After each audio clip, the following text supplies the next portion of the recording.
Hey, Mr. Clash here, and today, still on War Wednesday. This is a Gauntlet Light playoffs. It's the quarterfinal playoff here in this one, and it's Acid Rain versus THENEWSIHT.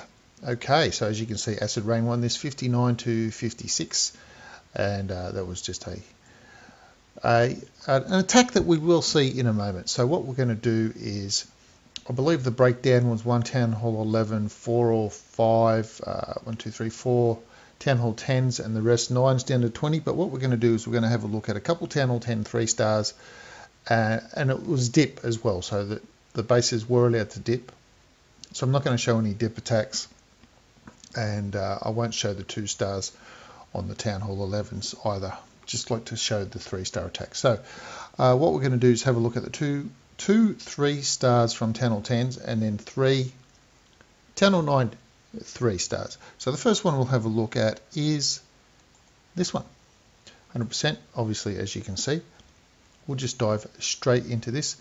We've got a bit of a interesting troop combo group. You can see healed giants. Now obviously if you put healers on a golem, the idea was it would create an immortal golem, but in this case what we're doing is we're creating giants that live a lot longer. Now the benefit of the giants, if you've got 12 giants, each of the giants bashing is more powerful than a golem's bashing. So the healers keep the giants alive, because the giants do have quite a good lot of health, not as much as a golem obviously, but they hit walls quicker. And the other benefit of the giants is when you rage them, as you see here, they get through weapons much faster than a raged golem. Plus with 12 of them, yes, some of them will get taken out by some weapons and things like that at the initial push in. However, you still have plenty left, and if the Inferno locks onto them, then the Inferno still needs to power up to get through all 12 or whatever giants are left. So you can see here all of the hogs have come in. Now with that clan castle in the middle, there were no weapons there. So once you'd cleaned out that whole little section around there where the queen is, if deploying the hogs here, there was nowhere left for them to go. They have to path down all that entire one side. And of course in doing that, the queen has been kept alive as well. Got a bit of a poison spell going down, take care of the skellies. The healers are still up with the bowlers and giants down on the bottom left hand side, or towards the bottom as you can see now. Hogs are still up. Now they will path a little bit away, as you can see here. Some hogs go over to the mortars and some go over to the wizard, and that's what tends to happen. So if there were weapons in the middle where the queen was, there was always that risk the hogs would have split up far earlier. But because there weren't, the hogs was kind of forced to stay together. So wizard goes down, archer tower will go down promptly, and you've still got the king up and the queen. And what's extra special is that the special ability of both the king and the queen have not been used yet. So even if they had been, you've still got giants up from the initial push in, and bowlers as well. So once this finishes, we'll just pause it a little bit and have a look at the troop combo that went into making up the army. We'll just fast forward this last 13 seconds of the attack and just have a bit of a pause, so in case you want to make up this army combo yourself to try it out. So there you can go 12 giants, 4 healers, 5 wizards, couple goblins. You don't have to use goblins, but obviously they get through trash a little bit quicker if it's gold mines, things like that. 5 bowlers, 14 hogs, clan castle hogs. That's another important thing, clan castle hogs, bringing the hog total to 21.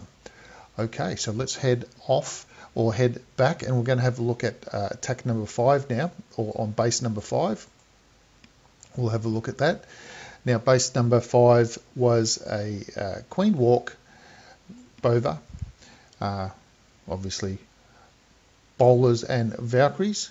So what's interesting here is the double bounce on that gets this Tesla out. Only just, it's almost, oh, you'd almost swear that was not in reach, but look at that, it just got it. So Queen Walk's coming down, so creating that this side of the funnel's getting created nicely, so that when the Valkyries and the rest of the bowlers come in, they're not going to want to path down this little area here so much. Queen's going to take out this part with the aid of the dragon, baby dragon and the wizard. So the Queen shouldn't not path down here, so the Queen's now going to come into the middle, the Valks and bowlers come into the middle, and then everyone can rush in through the town hall, through the Inferno Tower. Now I've got 3 rage and 2 heals, so do watch how the deployment of the rages and the heals go. Obviously no wall breakers in this to get in now. There's no wall breakers that are doing anything right now because they're all gone. So You need to get the rage Valks to break through the wall nice and quickly. They'll take out a few things. Now you notice how quickly that heal was used.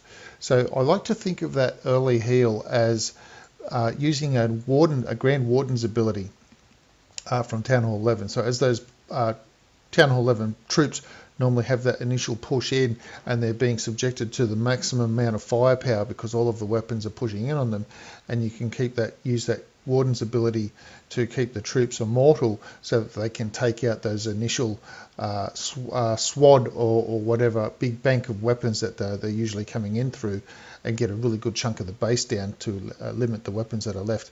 I liken that early heal to that sort of thing at Town Hall 10, where you're dropping that early heal virtually with that rage, a little bit after the rage. So you're going to rage in and then have a heal waiting for them very, very soon. And then you notice the same thing was also done with the second rage and the second heal. And basically the Queen's obviously still alive. King's ability still not used yet.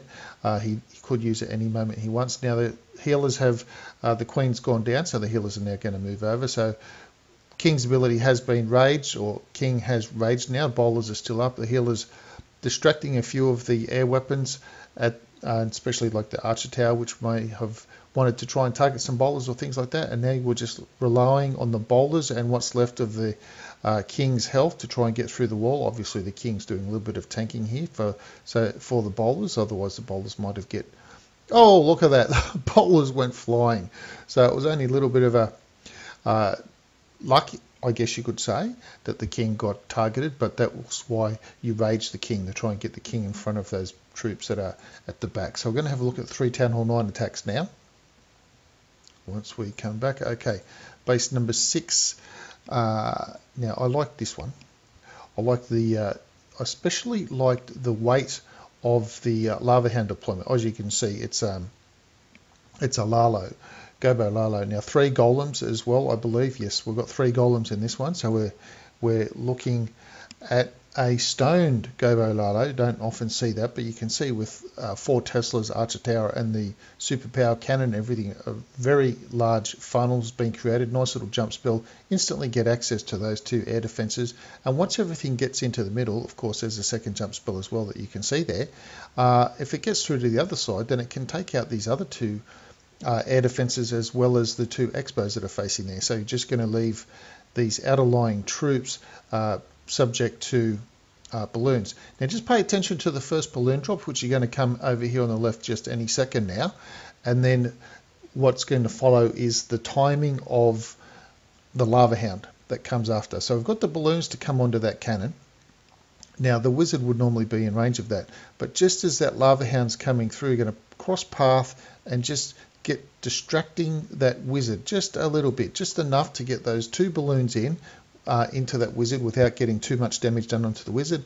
And now you can see, of course, the balloons coming onto the weapons down below, and still has 1 haste spell left and only 1 Archer Tower on the right hand side. So it's a little bit of a devastating attack in terms of the amount of troops that are left over. Yes, the King will probably go down. I think the King does go down any second, and the Queen's going to clean up a lot of stuff. And did that bomb? No, the big black bomb did not even take out the Lava Hound. So there we go. That was a nice little Gobo Lalo. We'll just speed up the last 20 seconds on that one. And all the spells are gone, and King's down, and of course the Queen. It's not going to be a 3-star without the Queen deciding to shoot one wall, then another, then another, then another. Okay, so let's move on to the second Town Hall 9 attack. We're going to have a look at base number 7 in this one.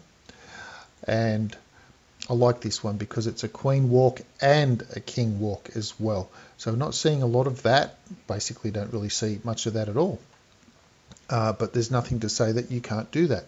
So if you could walk, say, a bunch of witches down one side of the base, why not walk a King down that side of the base? You can do that. So we've got 2 rages and well, we've got 3 rages, but one's been used. So there's 2 rages and a heal left, and waiting for the Valkyries. Now the Hogs, of course, being back-end troops in this case, just to do a little bit of tidy up, possibly keep the Queen alive and so on and so forth. So you can see a nice funnel created there. It means the Queen is not going to really want to path down to the bottom of the base. She might, but at the moment she doesn't want to. Everything she's got is pathing up. Valkyries straight in. Everything that they want to get is right in the middle there, so they'll punch in through a few walls. And of course, there we go, look at that, the curse of the crazy Valkyries. Once they get a bit of rage into them, they're a little bit unpredictable. Even though there were some things inside that were closer, the Valkyries decided that they wanted to play on the outside with the king, and the king wanted to go outside as well. So that's a little bit of unpredictability from the Valkyries when the Valkyries get a bit of rage in them.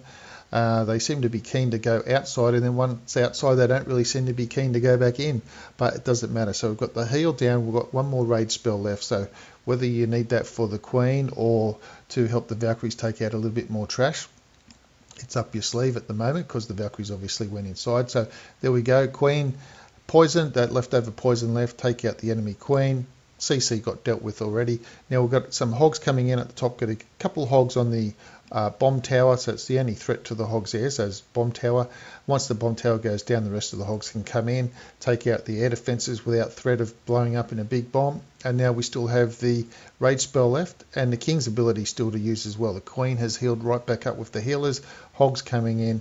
So a nice little queen walk, king walk, Bovaho, I guess you would call this one, if you wanted to count the backhand hogs.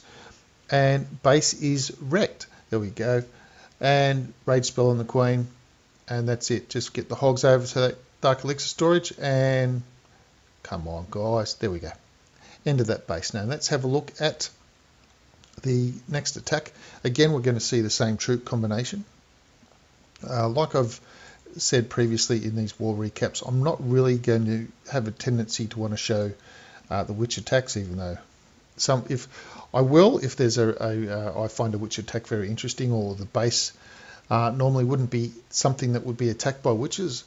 Something unusual about a witch attack, I'll definitely show that, because that's something that we could maybe all learn from or adapt to our own attacks if we wanted to. But in this case, I thought this was a nice little bit of a different sort of an attack going on, having the queen walk and the king walk, and then Valkyries and bowlers down the middle with some backhand hogs. So again, you can see this is the same attacker as the previous one that we just saw. This will be the last attack of this recap as well. So baby dragons on either side, creating a nice bit of funneling for the Valks down the middle. That queen, king, the healed king coming down the outside. Yep, there he goes. So now we've just got the Valkyries and the bowlers to come through. Rage the Valkyries, of course, they will get through the walls pretty quickly. And in through to the expo. Yep, there they go. In through to the expo. Got to have a heal down for them, I'm assuming soon. There we go. Got a nice little heal for them. Heal them back up, or heal what's left of the Valkyries back up.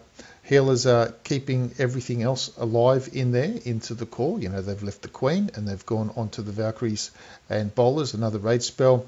One more rage spell left. Whether that's used for the queen, for the healers, or for the bowlers and Valkyries to take out the rest of the stuff, it doesn't really matter. We've got the lava hound down the bottom, not really doing too much, not being a threat. The queen's certainly not locked onto it. The queen's health is full. No special ability has been used yet. And we've got a lot of weapons, a lot of point defense. We've got the arch towers and the 3 Teslas up there, but the Valkyries are still running around with the bowlers. So with the queen's rage ability, or the raged healers to keep the queen up a little bit, holding off on that ability as long as you can and send in the back end hogs. It was almost like you forgot about the hogs in that one. That's the sort of feeling I had. It's like, oh, that's right, I've got some hogs. Get the hogs in.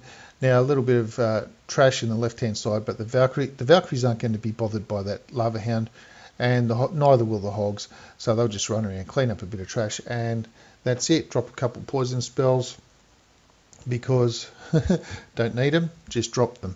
And that is it for this war recap. Now I will show the 6-packs. Obviously Acid Rain being a clan that some people come together to do their different league wars in. We'll just call it an event clan. So we'll just have a look at the war details of, you can see the 6-packs obviously, the number 1 player did a couple of dips, so I won't be showing those. And of course you can see that the Town Hall 10 went up to hit the Town Hall 11 on the opposing side. So you can see Corey's got 1 3-star there. Blad Doots has that other, but as far as six-packs go, we've got William and Ryank have a six-pack, and I believe down the bottom we've got Junkyard Dog Building Squad, and then way down the bottom here with these bases down here, they were all Town Hall 8s. So there we go. Did we get those two? William and, yep, that's it. And Luke six-pack. So just have a look at the stats on this one. 59-56, all attacks used, 36-1, 4 attacks lost, 3 stars, new attacks, and, well, most heroic attack apparently. No one had a heroic defense. So there you go, 98% destruction to 96. Thank you to Acid Rain. Like I said, that was the Gauntlet Light League quarter-finals playoff. And that's an addition to this week's War Wednesday. Thanks for sticking around to the end. Please subscribe to the channel if you haven't already. And I'll see you in the next video.